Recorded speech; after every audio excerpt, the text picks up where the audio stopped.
പുതിയൊരു വീഡിയോയിലേക്ക് സ്വാഗതം. PM കിസാൻ ഗുണഭോക്താക്കൾ അറിഞ്ഞിരിക്കേണ്ട ഏറ്റവും പുതിയ അറിയിപ്പാണ് എത്തിയിരിക്കുന്നത്. ചാനൽ ആദ്യമായി കാണുന്നവർ സബ്സ്ക്രൈബ് ചെയ്യുക. നമ്മുടെ രാജ്യത്തെ ഏറ്റവും വലിയ ക്ഷേമ പദ്ധതികളിലൊന്നാണ് PM കിസാൻ സമ്മാൻ നിധി. 18 ഗഡുക്കളാണ് പദ്ധതിയിലൂടെ ഇതുവരെ വിതരണം ചെയ്തത്.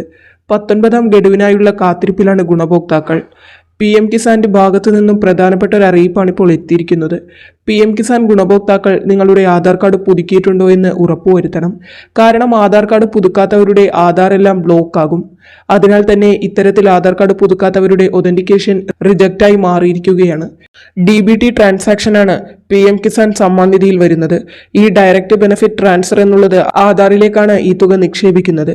അതായത് ആധാറുമായി ലിങ്ക് ചെയ്തിരിക്കുന്ന ബാങ്ക് അക്കൗണ്ടിലേക്കായിരിക്കും DBT ട്രാൻസ്ഫർ വഴി ഈ ആനുകൂല്യം എത്തുന്നത്. അതിനാൽ തന്നെ PM കിസാൻ സമ്മാൻ നിധിയുടെ 19ാം ഗഡു വിതരണം ചെയ്യുമ്പോൾ ഇത്തരത്തിൽ ആധാർ പുതുക്കാതെ ബ്ലോക്ക് ആയിട്ടുണ്ടെങ്കിൽ ഈ ട്രാൻസ്ഫർ ചെയ്യുന്ന എമൗണ്ട് റിജക്റ്റ് ആകുന്നതായിരിക്കും.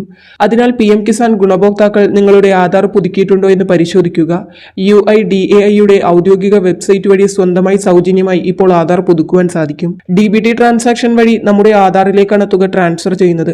അതിനാൽ തന്നെ ആധാറിൽ എന്തെങ്കിലും രീതിയിലുള്ള ബ്ലോക്കുകൾ വന്നാൽ ആ ട്രാൻസാക്ഷൻ ഫെയിൽ ആകുന്നതായിരിക്കും.